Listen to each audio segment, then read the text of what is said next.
放开，班长你是不知道。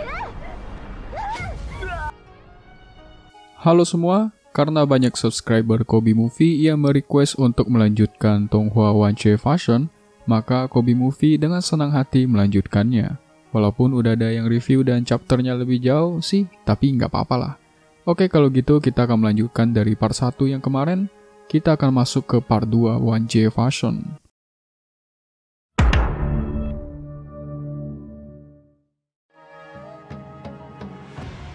Sebelumnya, Yesuan berhasil membuat ramuan tingkat penebus surga dan dia berhasil membersihkan semua kotoran dari tubuhnya. Selain itu, dia juga berhasil mendapatkan elemen-elemen lain dan juga tubuh fisik yang semakin kuat. Malamnya, ketika dia pulang dari ruang pemurnian ramuan, dia mencoba kekuatan sihirnya. Dia mampu berlari dengan sangat cepat, dan tubuhnya dipenuhi dengan sihir. Setelah itu, anak buah Lin Yue kembali datang dan merencanakan sesuatu. Dan mereka pun pergi. Yesuan pun kembali ke kamarnya dan langsung mandi. Selesai mandi, dia malah menyerang Chen Nan yang sedang mengintip. Dia mengira itu musuh. Yesuan pun meminta Chen Nan menunjukkan seni bela diri dan sihir miliknya. Chen Nan pun memberikan kertas yang berisi seni bela diri milik keluarga Chen. Yesuan ingin mengkoreksi seni bela diri milik Chen Nan dan memberikan metode pelatihan yang lebih bagus tentunya. Tujuannya agar Chen Nan semakin cepat berkembang kekuatannya, dan Chen Nan pun mencoba metode yang diberikan oleh Yesuan. Dan dia berhasil memadatkan aura bela diri besi hitam tingkat 1. Chen Nan pun sangat senang dan menganggap kalau dirinya adalah seorang jenius, padahal itu kan metode yang diberikan sama Yesuan. Chen Nan pun memberitahu Yesuan kalau Guru Yun sudah beberapa kali mencarinya dan sudah beberapa kali datang ke kamar Yesuan untuk menemuinya. Dan tiba-tiba Guru Yun beneran muncul. Dia marah karena Yesuan yang tidak kunjung datang ke kantornya. Dan Guru Yun pun menyeret Yesuan pergi. Murid lain melihatnya. Guru Yun kembali ke kamar Yesuan. Dia memberi pelajaran karena Chen Nan yang memanggil Guru Yun sebagai wanita ganas. Saat di jalan, tiba-tiba Lin Yue dan komplotannya berusaha menyerang Yesuan. Tapi mereka kaget bukan main melihat ada Guru Yun di sana. Mereka pun mengalihkan pembicaraan dan bilang kalau mereka hanya jalan-jalan. Tapi Guru Yun yang melihat mereka membawa kayu pun memarahi mereka dan mengusirnya. Dan mereka pun kabur. Mereka akhirnya menemui dekan sekolah. Di sana dekan sekolah sedang mencoba membuat ramuan Fury. Tapi dia kebingungan. Dia terus gagal dalam memurnikan ramuan Fury itu. Yesuan pun menjelaskan bukan begitu caranya. Tapi dia tetap bersikeras menggabungkan kedua bahan itu dan Guru Yun menjelaskan bahwa dia adalah seorang master yang bernama Bisfarm. Dia adalah penyihir tingkat 5 dan merupakan master ramuan senior tingkat 3. Soal ramuan dia hebatnya, siap jago. Tapi tiba-tiba ramuan itu meledak, nah kan? Master Bisfarm pun marah dan bertanya dari mana Yesuan bisa tahu itu akan meledak. Yesuan pun menyuruhnya menurunkannya terlebih dahulu, dan dia meminta maaf. Yesuan pun menjelaskan untuk membuat ramuan Fury, ada 4 bahan utama. Setiap bahan mempunyai fungsinya masing-masing dan perannya masing-masing. Dia pun menjelaskan cara yang benar dalam membuat ramuan Fury agar berhasil. Master Bisfarm pun senang mengetahui kesalahan yang telah dia buat.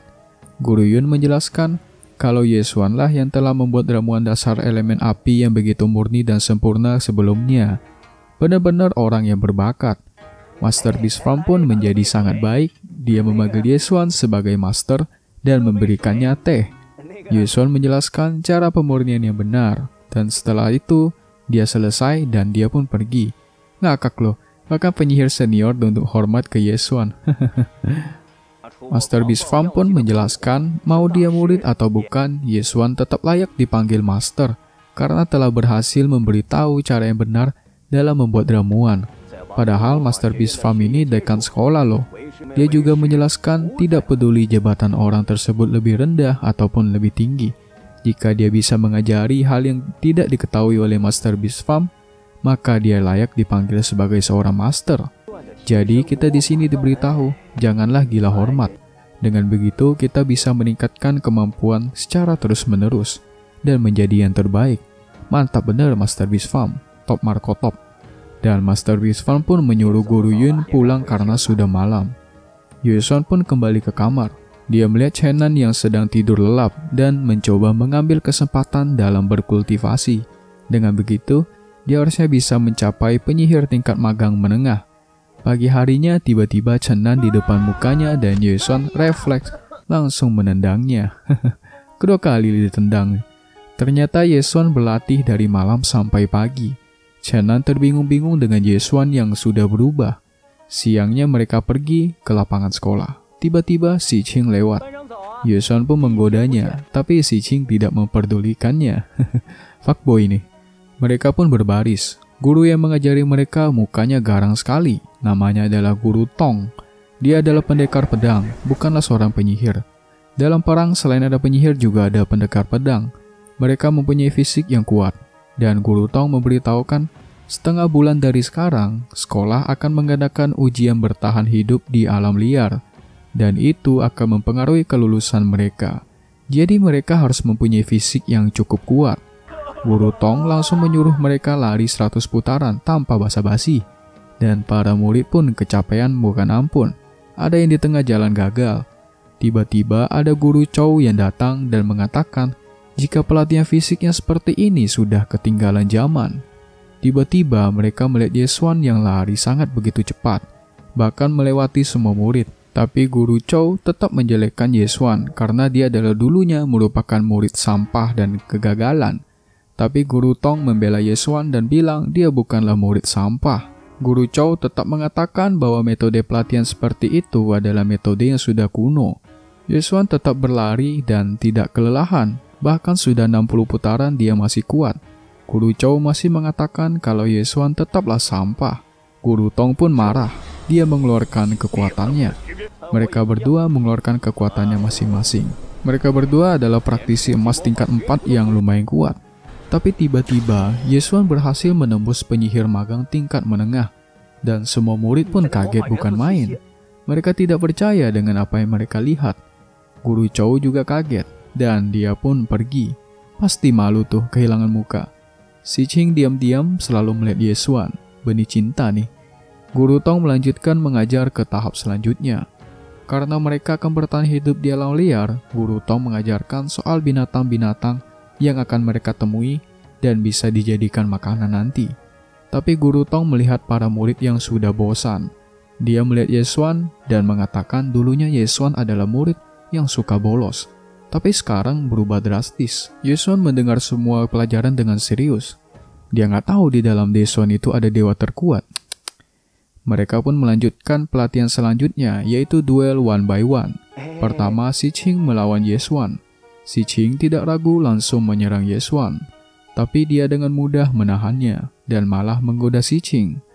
Tapi Si Qing masih menyerang, dan dia pun marah. Ye-Xuan pun menangkap tangannya, dan malah membuatnya jatuh ke dalam pelukannya.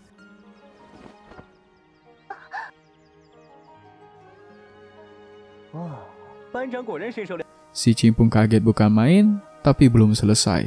Guru Tong menyadari kalau Si Qing sudah mencapai penyihir magang tingkat senior, tapi Ye-Xuan yang masih tingkat magang junior menengah dengan mudah melawan Si Qing. Sangatlah aneh. Setelah itu para murid kaget melihat Ye-Xuan yang berhasil mengunci Si Qing. Para muridnya sange pun pengen duel dengan Si Qing juga. Ye-Xuan dengan mudah mengunci Si Qing berkali-kali, dan akhirnya dia mencium pipi Si Qing.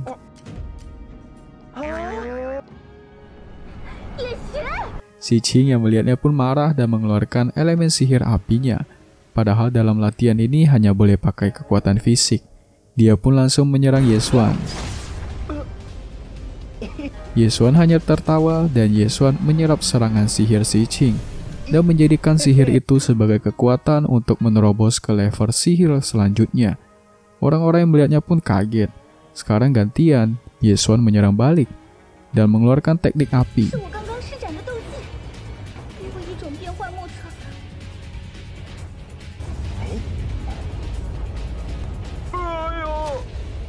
Tapi itu hanya candaan. Ye-Xuan menyentuh kening Si Qing dan memberikannya kekuatan. Sumber sihir milik Si Qing pun menjadi semakin kuat karenanya. Lin Yue kaget sampai terjatuh melihat Ye-Xuan yang begitu kuat.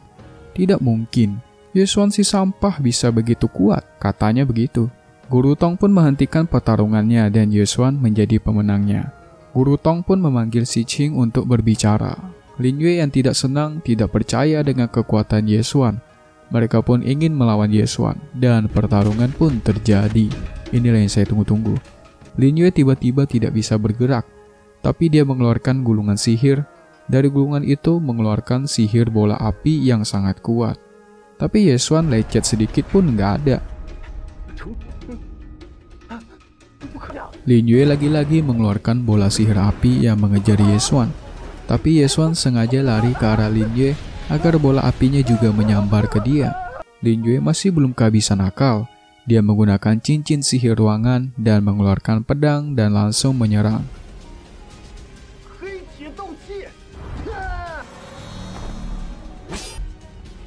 Tapi Yesuan dengan mudah menahannya, dan dia pun menendang Lin Yue. Belum selesai, Yesuan bersiap menyerang lagi. Dia mengeluarkan ledakan batu yang lagi-lagi mengenai telur mereka. Lin Yue malah berdalih, ini sekolah, berani-beraninya menyerang sesama murid, padahal jelas-jelas dia yang menyerang duluan. Dan Lin Yue pun mengancam Yesuan. Yesuan pun mengikatnya menggunakan sihir tanah dan Yesuan menusuknya. Nusuk sampingnya maksudnya. Lin Yue yang ketakutan sampai ngompol di celana dan minta ampun. Dia pun memberikan cincin sihir ruangan kepada Yesuan dan meminta ampun. Dan Yesuan pun pergi. Cincin sihir ruangan itu mahal guys dan sangat berguna untuk menyimpan barang-barang. Yesuan pun melihat isi dari cincin sihir ruang itu. Di dalam begitu banyak senjata dan bahan ramuan yang mahal. Lin Yue masih saja kesal. Mereka pun membuat rencana untuk mencelakakan Yesuan ketika ujian bertahan hidup di alam liar nanti. Di sisi lain, Yesuan dan Chen Nan pergi ke menara pelatihan sihir. Di sana ada 100 ruang pelatihan sihir, 60 ruang latihan tingkat rendah, 30 ruang latihan tingkat menengah, dan 10 ruang tingkat tinggi. 10 ruang tingkat tinggi hanya buat guru-guru. Yesuan pun meminta ruangan tingkat menengah. Dia menyewa satu ruangan tingkat menengah seharian. Di ruangan tingkat menengah hanya satu orang yang boleh masuk, jadi Chen Nan tidak boleh ikut. Yesuan pun masuk ke ruangan tingkat menengah. Di sana ada array sihir. Yesuan mencoba meningkatkan kekuatan array itu, dan dia berhasil meningkatkan energi di sana menjadi 5 kali lipat daripada aslinya. Dengan begitu kultivasinya akan 2 kali lebih cepat, dan dia pun mulai berkultivasi. Dia berusaha membagi sumber sihir dalam dirinya, dan pertama dia berhasil membaginya menjadi 2. Di era ini, para penyihir hanya bisa punya satu sumber sihir, sedangkan di era Yesuan, yaitu 3000 tahun di masa depan, mereka bisa membagi sumber sihir jadi lebih banyak.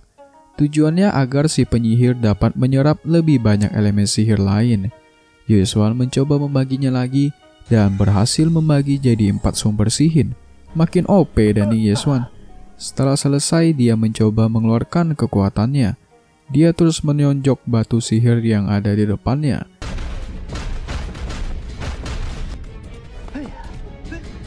Diteruskan dengan sihir angin, batu itu setiap diserang akan kembali menjadi semula. Cocok nih buat jadi samsak. Yesuan tidak keluar-keluar sampai berhari-hari dan dia terus berlatih di ruangan itu. Setiap hari dia memberi 1 koin emas. Sudah hari ke-10, dia masih di dalam sana. Apa nggak lapar ya? Dia sudah berhasil membagi sumber sihir menjadi 9 sumber. Dan selesai, dia keluar dari ruangan itu. Batu sihir sampai hancur karenanya. Yesuan pun pergi ke ruang pembangkitan sihir. Tapi tiba-tiba dia diserang. Ternyata itu adalah wanita yang mempunyai tubuh es. Mereka sudah berencana bertemu dari minggu lalu. Sekarang wanita itu sudah tidak menggunakan sihir api. Harusnya bahaya pembukuan es yang terjadi di badannya sudah semakin menghilang. Setelah itu, Yesuan mencoba memeriksa tubuhnya. Dan hasilnya, tubuhnya sudah semakin baik dari penyakit es itu. Dan wanita itu memberikan suatu hadiah. Di dalamnya ada kristal sihir tipe angin tingkat 3. Kebetulan sihir utama Yesuan adalah angin, jadi sangat berguna untuknya. kristal itu sangat mahal, bahkan seharga 100 koin emas. Wanita itu pun memperkenalkan diri. Namanya adalah Ping Yun. Ye Xuan pun kaget. Ping Yun adalah salah satu wanita terkenal dan tercantik di sekolahnya. Hoki banget si Ye Xuan ini. Ye Xuan pun memberitahukan namanya. Dan Ping Yun bilang, bukannya kamu seorang sampah di sekolah ini. Tapi dia pun minta maaf. Untungnya Ye Xuan tidak marah. Ye Xuan pun mengajaknya pergi ke suatu tempat. Mereka pergi ke tempat kuil penyihir. Tempat Ye Xuan membuat ramuan. Karyawan yang bernama Linda yang dulu melayani Ye Xuan. Dia kaget bukan main dan langsung memanggil Grandmaster Ye Xuan. Ping Yun pun ikut kaget dipanggil Grandmaster. Mereka ingin beli ramuan. Karyawan Linda itu dengan cepat mencari Master QC, yaitu manajernya, dan menyuruh karyawan baru untuk melayani Ye Xuan sementara. Karyawan baru yang melihat penampilan Ye Xuan tidak percaya kalau Ye Xuan itu adalah Grandmaster. Ye Xuan memberikan list barang yang ingin dia beli. Pegawai baru itu melihat listnya dan dalam hatinya berkata, semua barang yang dia beli harganya murah-murah. Masa iya seorang Grandmaster membeli barang seperti ini? Dia pun menganggap Ye Xuan sebagai penipu, bukanlah Grandmaster asli. Ping Yun juga bingung kenapa Ye Xuan membeli barang-barang itu. Dan karyawan baru itu pun menuntun mereka ke lantai 2 untuk mengambil barang-barangnya. Nanti juga kaget nih pegawai baru karena melihat kepintaran Ye Xuan dalam meracik ramuan. Oke, sekian dulu untuk part 2. Nantikan part 3 yang tidak kalah seru dari part 2 sebelumnya. Makin jauh biasanya sih makin banyak berantem dan action sih. Oke, kalau gitu ketemu lagi di video selanjutnya.